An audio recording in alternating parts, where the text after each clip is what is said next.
So, good morning, ladies and gentlemen. We have been learning in this segment about the break of your syllabus for your prelims. We're dealing with the section of history. In our previous sections, we have dealt with the segment of modern India. Then we have dealt with ancient India. And in today's session, we'll be learning about the medieval India. And successively, another segment will be left that will be regarding your segments of art and culture, right? So, we'll be learning about the medieval India.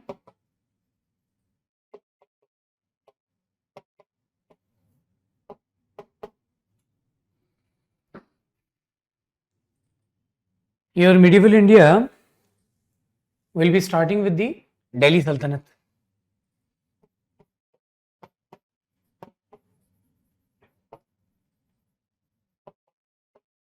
Please remember, for the Delhi Sultanate, there are the successive dynasties.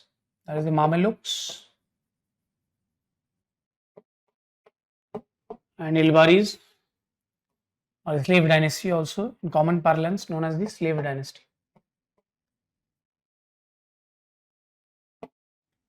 Then you have the Khiljis.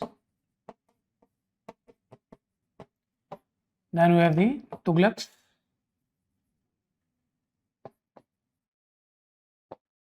And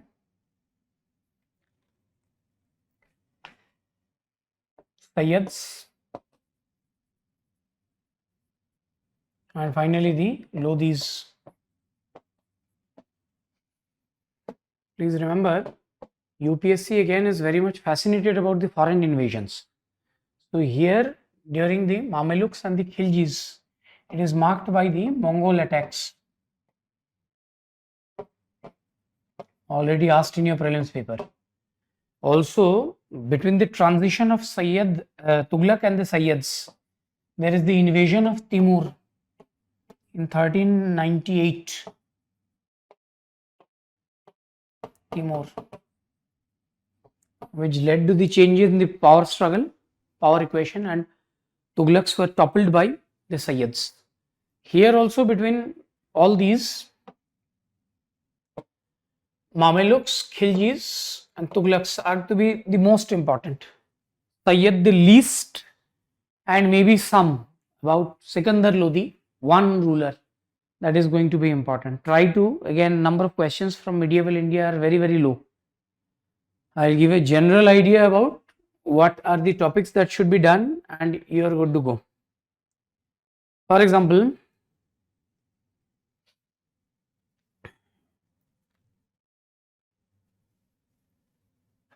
learn about the important rulers,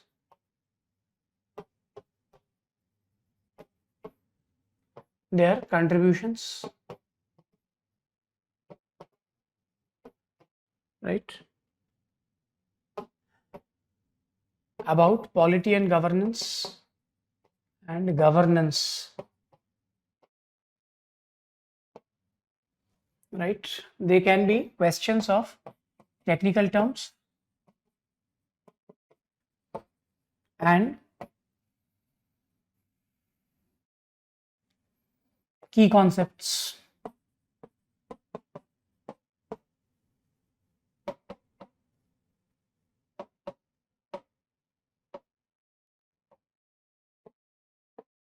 For example, the key concepts can be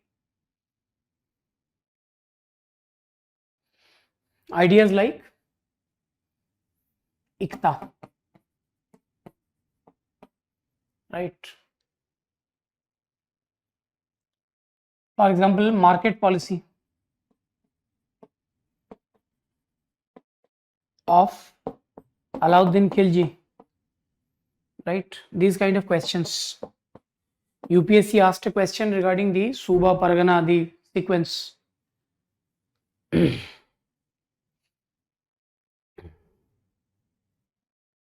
Regarding economy,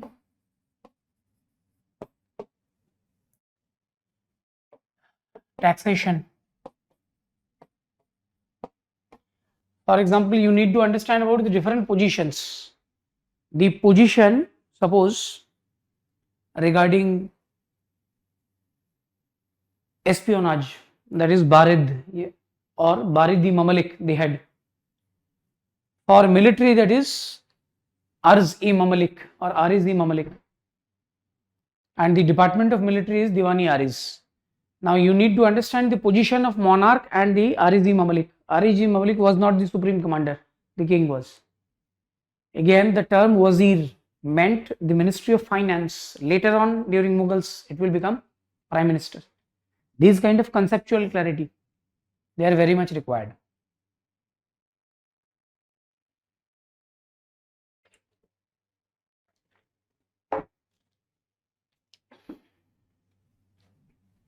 Coins, the different terms. What is Tanka? What is Birans? What is Jital?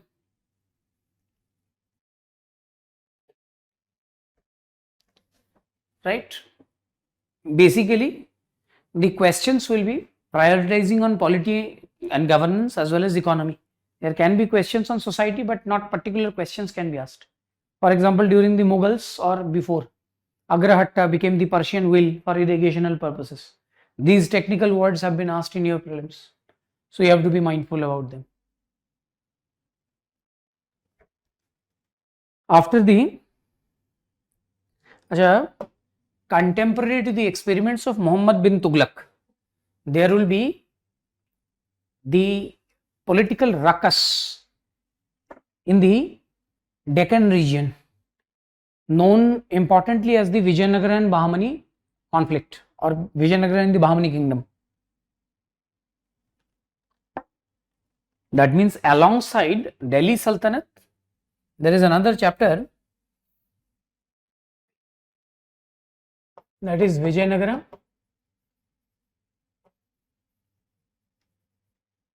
and Bahmani kingdom.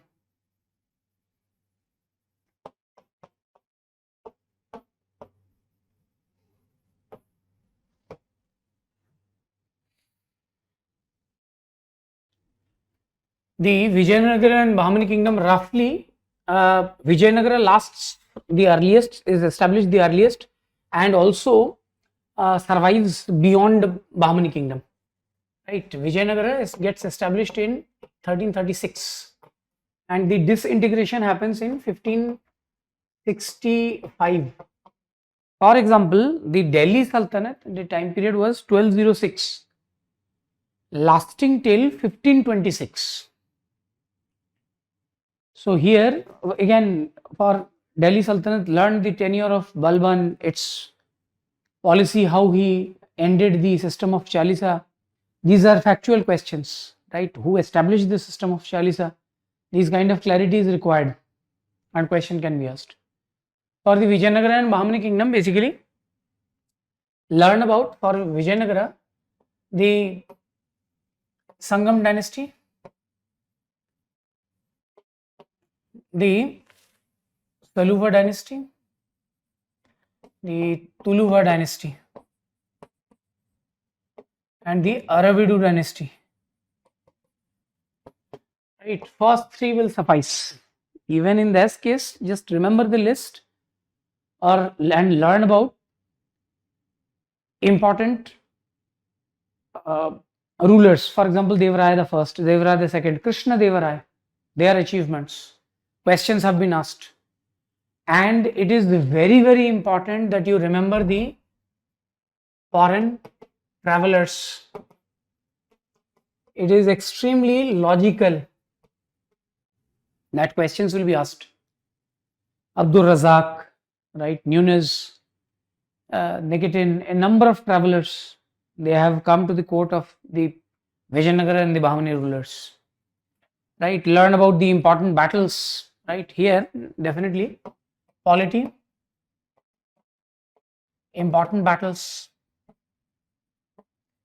For example, there is a historic battle known as the Battle of Talikota or Battle of Rakshasa Tangadi, also known as Battle of Bani Hatti, happening in 1565, ending the Vijayanagara Empire. That was asked in assistant commandant paper. The question is set by UPSC.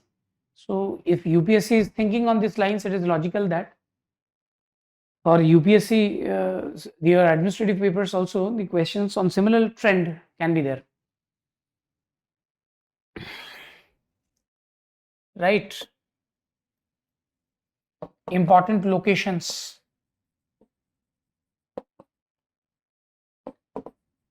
Etc. For example, Bahman Kingdom later got disintegrated into Bidar, Berar, Ahmednagar, Golconda and Bijapur. 5 principalities. You need to have a general idea. Again, you need to have important locations can be capitals and ports. Question was asked that there was important port of the Vijayanagaras, that is Chaul, and important port of the Bahmani kingdom, that is Chaul and Dabhol in the Maharashtra coast. This was asked in your paper.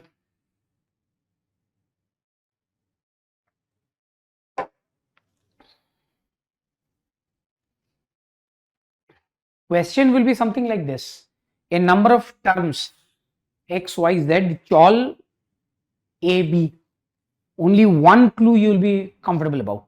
For example, I have in the last session, we talked about the educational institutions of the Cholas. They are Ghatikas of Kanchipuram. That one term, it is fairly common, mentioned in the NCRTs. That will give you the clue that the list entirely is talking about educational establishments. In the hall, the entire idea is not to panic. You will not be knowing everything. And yet you are supposed to make necessary adjustments and take the call. That is about the Vijayanagara and the Bahmani kingdom. Delhi Sultanate, that is contemporary to the Vijayanagara and Bahmani kingdom. It is followed by the Mughals,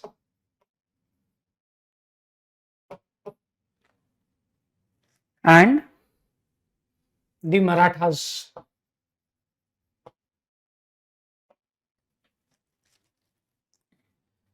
Right? Successively, there is the tenure of Babur. All you have to remember, that is important battles.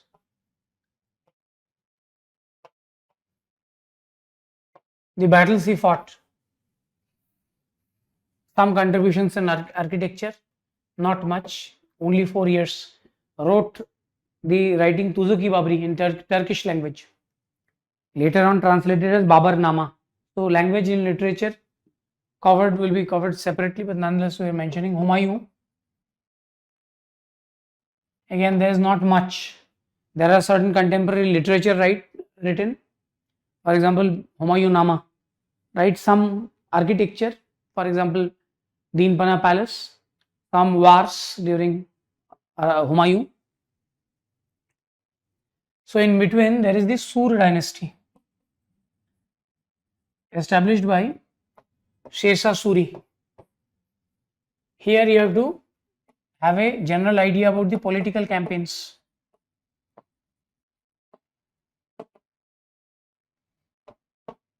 Learn about the polity and administration, economy, that is revenue administration, etc. Focus on key concepts and technical terms. That is it. Sur dynasty, right after there is the period of Akbar. Again, you need to have a general idea. I am not cluttering the document. Babur, the tenure is 1526 to 30. Humayun is 1555-56, and before that from 1530 to 1540. Right, Akbar's tenure is 1556 till 1605. You need to have these kind of clarity. For Akbar, polity, religious practices. For example, idea of sul-e-kul, dini ilahi and ibadat khana, already asked in your paper. Contribution of Akbar in architecture, painting, they are also important, but it has to be covered separately. And also the Rajput policy. His religious policy is the Rajput policy. These two are his major contributions, and also his revenue and administration. here in general the Mughal administration is very, very important.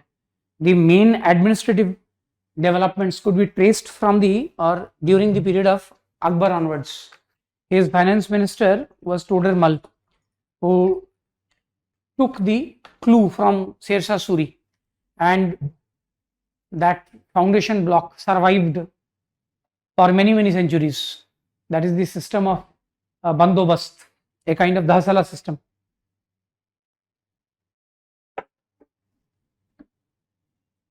Next is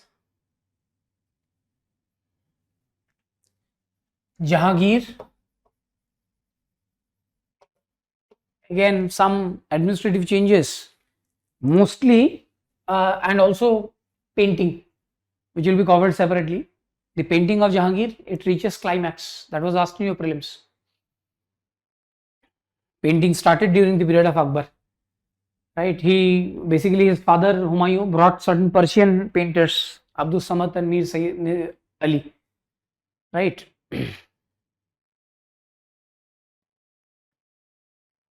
That led to contributions. For example, Akbar had Tasveer Khana, right?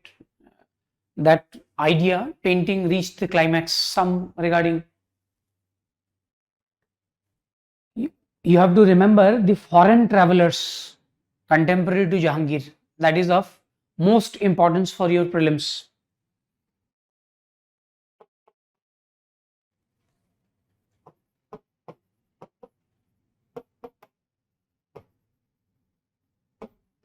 Right, that has already been asked by UPSC, and also it can be asked in the future. For example, Bernier, for example, Tavernier, for example, Thomas Rowe, William Hawkins, all these people. That is also true for Shah Jahan. His court was also adorned by a number of, or visited by a number of foreign travelers. And also for Shah Jahan, there is the contribution of architecture, right? And simply about Aurangzeb. Aurangzeb, during Shah Jahan and Aurangzeb, it marks the rise of the Marathas.